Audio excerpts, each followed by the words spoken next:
Are you ready? It's the Roundtable with me, Robert Bannon. Welcome to the Roundtable, everybody. My name is Robert Bannon. You're listening to us on Broadway World or over here on the Broadway Podcast Network, and we love songwriters and we love theater. And one of the best to do it is Peter Foley, and he left a legacy of incredible music. And I heard back in the day about this incredible tribute concert, and I'm so excited that it's preserved and you can hear this music when this album comes out.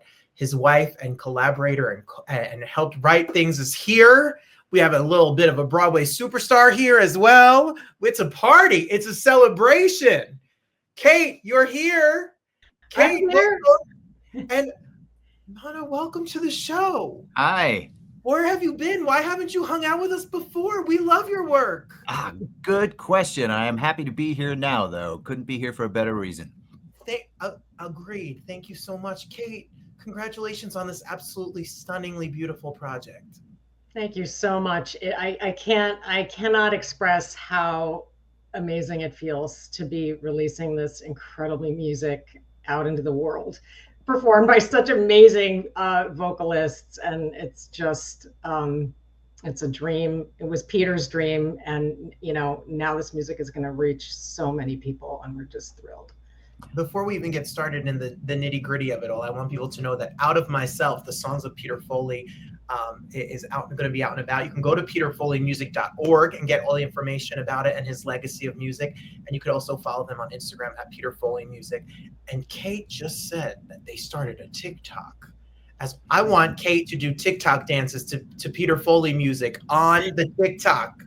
Yes, that's it. So my daughter and I were dancing around the dining room last night. When everything went live at midnight, the album went live, and it was just quite a celebration in our house. This is the TikTok content we theater people need. Mano, for you, what is it about when you got asked to be a part of this back when this concert happened? What is it about Peter Foley and his music and your relationship with them that made you say yes? Well, it was maybe the fastest the word yes has ever come out of my mouth. Peter was, not just a dear friend of mine, but really a mentor and, an incredible artist, composer, lyricist, a true connoisseur, fan of, and practitioner of what I think is the hardest art form in the world, which is musical theater. To do it well and to do it at the level of sophisticated craft that he did is really rare.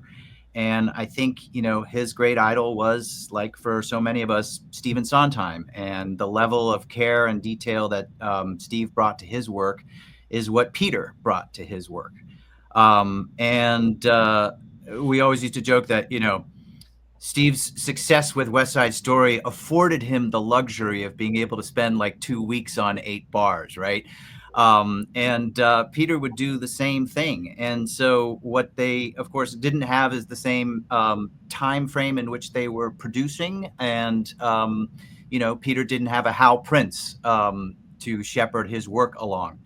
But the beautiful thing about being a writer, being a composer, is that your work can be forever and it can outlive you. And that is what is happening here. And one of the things that was most moving about this concert was how many of the extraordinary performers, really the future stars of Broadway, were interpreting and encountering his music for the first time. And that gave me such extraordinary hope to know that there is infinite possibility for where his art can still go. Oh, that's so beautiful and so true. Kate, for you, I know how personal this is, and I know it's become your life's work to amplify his voice and keep the music alive. How does it feel now that the album's out and a new generation of people are going to discover his work? I'm levitating. As Mano alluded to, that a lot of this work has not been heard before. It's been sort of tucked away in demos and trying to get shows produced, and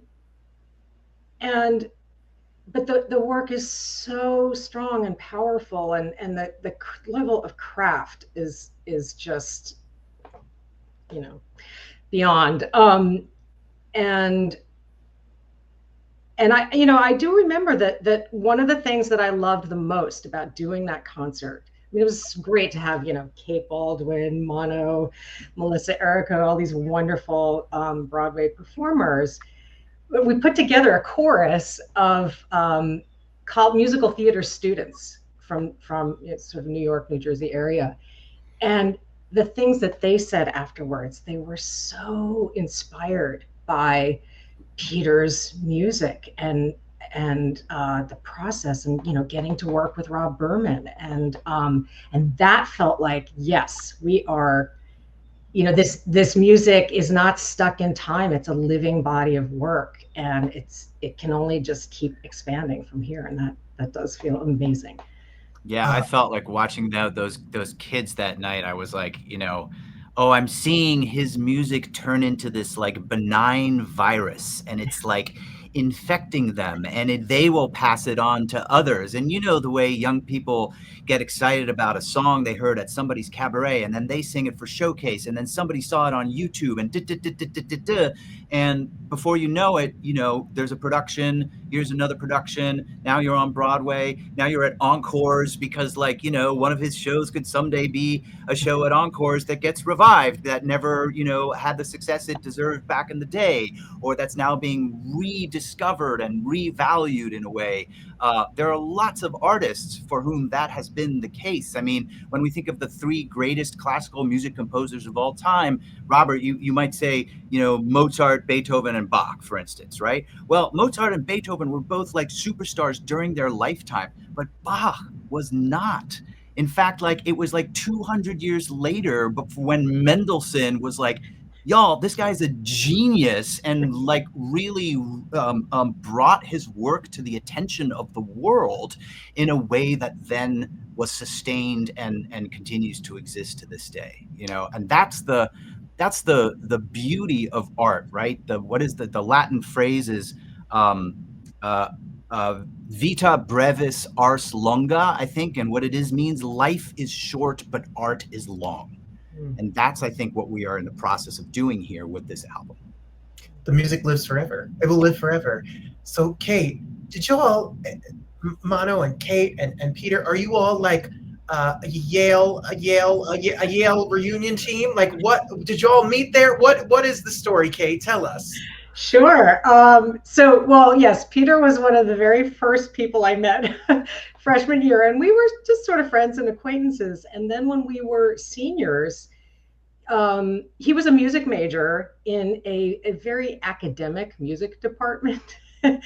And he chose to write a full-length musical as his senior project, which was, a little unorthodox at the time, but they let him do it. It was called Whitechapel, and I got cast as one of the leads. Excuse me. And Melissa Erica was the other female lead in that show. So we met there, and then I think I already knew Mono, but Mono played viola, right? In the violin. I was violin, in the pit. In the orchestra, and Rob Berman played piano in for that show. Rob was the associate music director as a freshman, and I was just fiddling away in there. Yeah. So, that was the beginning. And, I remember going and listening to the demos for that show before auditioning, because I wanted to know what I was getting into. And, just Peter at the piano singing all these songs. And I could not believe how incredible the music was. It's definitely evoked Sondheim for me, but Peter has a unique sound that layers into anything that he's working on, any style. So I just feel like his music has just spoken directly to my soul, my entire life since I first heard it. So I'm sure it's easy to work for it. Many people who know and love his music and have sung his songs will feel the same way. Mano, what was the first time you remember hearing Peter's work and meeting him and becoming So it was that same production of Whitechapel, which is about Jack the Ripper, by the way. And of course, when you're just in the pit and you're playing, you're like, I don't know what the story is. I'm just going to play whatever this music here. It's a gig. And then I kept hearing, I was like, what is going on behind me? And you start to try and turn around to see what's going on stage. But I was struck by, because I'll confess to being kind of a snob about musical theater coming from the classical world when I was a freshman in college. And I was expecting umchuk, umchuk, umchuk. And I was so struck by the harmonic complexity and the, use of the limited orchestra that we had, and just catchy melody after catchy melody after catch. I mean, I still remember that score to this day. And then we were in the same a cappella group. He was a scary senior and I was a scared freshman. But he was assigned as my quote unquote big brother. And little did I know how much of a big brother he would become for me for life. After college, I moved to New York, and Kate and he had a home that was very much a kind of like artistic center.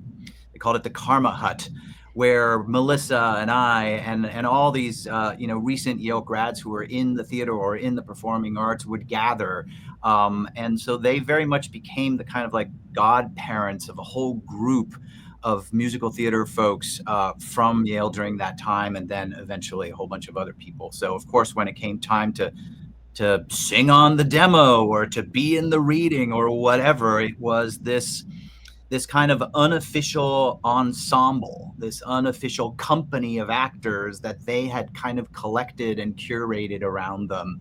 And a lot of that company was on stage at Symphony Space when we made that album. So it was a wonderful contrast to have these old guys who were the old friends with these young people who had no connection at all to him except through those extraordinary songs. Well, we're Out of Myself, Songs of Peter Foley, now streaming wherever you listen to music. Kate, nothing says romance like a Jack the Ripper musical.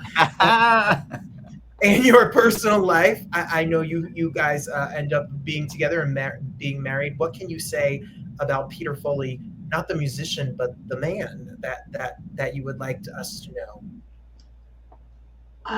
Yeah, Peter was, he was a true artist. He was always thinking about the work and kind of, a little dreamy, and he had the heart and soul of a poet.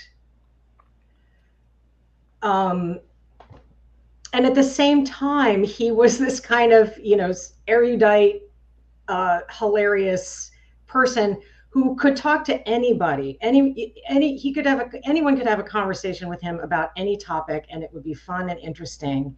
He was so knowledgeable, and he was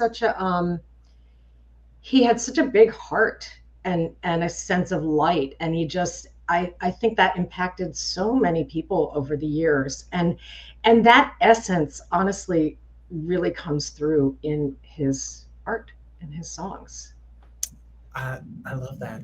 And I love that you both not only shared, your marriage and your family, but you also worked together. And The Hidden Sky is maybe one of the most awarded and known pieces. Tell us a little bit about how that came to be, Kate. How do you work with your husband? I have a husband. Oh my God. It's challenging. I mean, it's wonderful, but it is challenging. So that show, The Hidden Sky, is based on a very short story by the acclaimed science fiction writer Ursula Le Guin, who I think it was her first published short story. And Peter read it and thought there was something there. And it's set in a post-apocalyptic world where science and math have been forbidden. I feel like we might be heading there. But her writing is very spare. It's really interesting. And so that made Peter think of kind of like and it's almost like a passion story. So that made him think of an oratorio. But he was also really interested in, bringing in rock and world music. And so this score is very eclectic. It kind of merges, well, there's sort of these very exposed ensemble singing. There's a chorus, and that's incredible. You don't really hear that so much on this album, but it's a really integral part of the show. And then you have some songs. Mono has sung some of these songs that totally rock out, like Bono, U2, Peter Gabriel. And it's just such the rhythms are the grooves in that show are so great. So we, he started writing it. He actually started writing it alone, but being married, we were talking about it all the time. I was actor, an emerging director, and we just talked about it. And finally, he said, "I think you should write this with me. This is I can't do this by myself." And then he got an NEA grant. I think it was called the New American Works. It was the very last cycle of individual artist grants for opera and musical theater. Wow. The next year, when he had to do his report, there was no department to send it to. I mean, so that was, and those grants made such a huge difference in artists' lives. So I'll leave that there. But yeah, so we got to spend a whole summer together, just diving in and not having to do day jobs and writing. And then we won the Richard Rogers Award, and Stephen Sondheim was like the chair of the committee. I think I still have his little handwritten note to us. And we did a reading, and then we immediately got interest from what was called at that time the American Music Theater Festival in Philadelphia, which was always did such interesting work. They were really daring. They don't exist anymore. But we had a big premiere production there. And then we did it again in 2010 with Prospect Musicals in New York. So when we're looking for ways to do it again, I think it's a story that is just, it's this struggle between science and religion. And then how do the main character ultimately finds her own third way, right? Just doesn't get caught in that dialectic. But it's a beautiful journey. So I'd like to get that show done. Yes, I'm sure I hope you will, and I'm sure you will, and I'm sure somebody out here is dying to do it with you. Mano, you have worked with, if you go back to your Tony nomination, so speaking of Sondheim and talking about Sweeney, or you in Parade and Jason Robert Brown and what he writes, and then you talk about the work of Peter Foley and singing these songs. You seem to like to sing some of the best songwriters that are out here. What is it about, as a singer and as a performer, Peter's work and the works that you've done that inspire you, that makes you be like, hey, I want to sing his song. I want to sing this.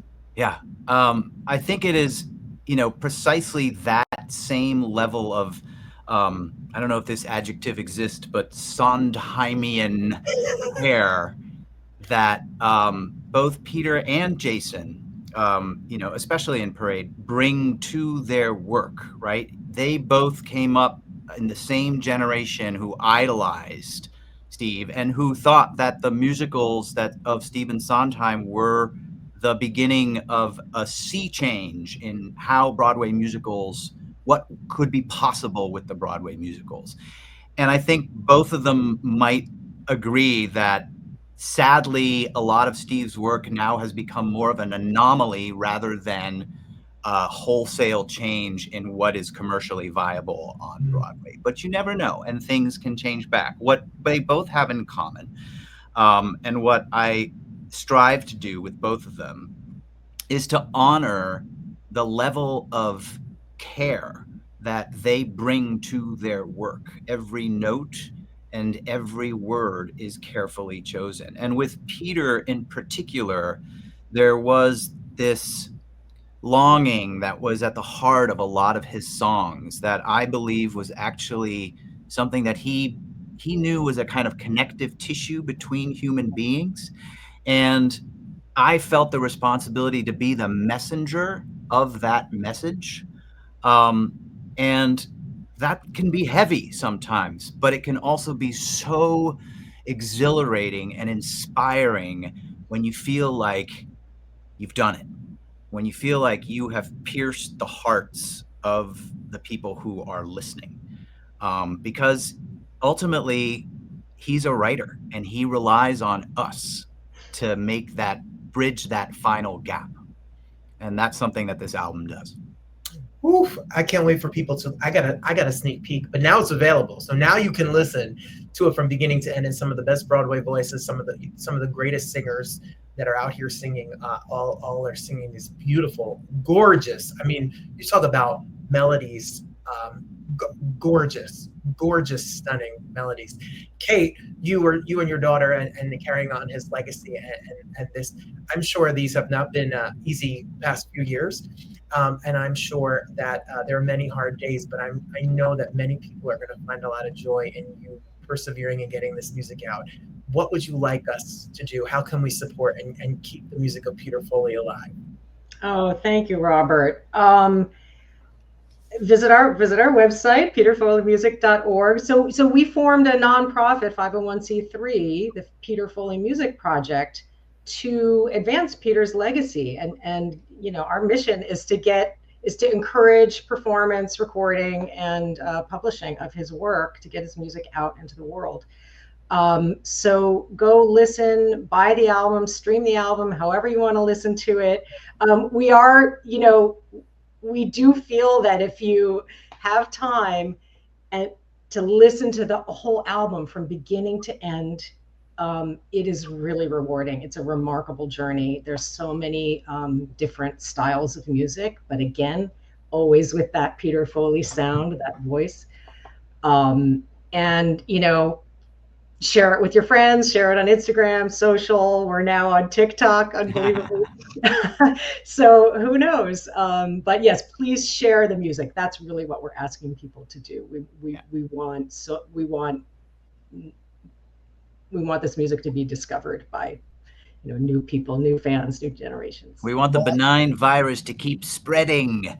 Yes. Well, what I was thinking about it is, if you're a musical theater nista out there and you're on the hunt for looking for new songs for your book and new things that are not overdone and things that show your musicality, listen to this album and find the song you love and learn how to sing it, because they're songs that they just have the breath of emotion and they just fly. So they're perfect. When you're looking for the next song for your book, this is the album to listen to. Thank you. You know, and I'll just mention that really our next project is to get the sheet music all ready to share. But anyone can reach out to me at Peter Foley Music Project, and we'll work something out in the meantime. Hey, congratulations. Go ahead, Mano. Yes. Just going to say, Robert, that was so beautifully put, you know, because I know that young people, when they're looking for the right song for them, oftentimes young people have huge feelings. The size of their feelings is big. And so much of Peter's work was about young people coming of age, young people trying to wrestle with the size of what it is that they are feeling. So it feels like such a perfect match for those folks who are looking for something that can then, you know, match their talent and the size of their personal experience. So just really well said. I'm stealing what you just said, and I'm gonna. No, please, thank you. I appreciate it. Look, you don't have to sing "Nothing's Gonna Harm You." Mano did it already. You gotta find the new song, the next version of that, and put it into an audition room or add it to your cabaret show or record all of that stuff. So, Kate, kudos to you, and we are so excited for this project and for the music to live forever. And Mano, we'll be looking forward to you on stage, on a record, somewhere all around the world. And it's an honor to talk to you both. Thank you so much for being here. Thank you, Robert. You've just been wonderful. It's been great. Thank you. Yeah, this was really delightful. Thank you.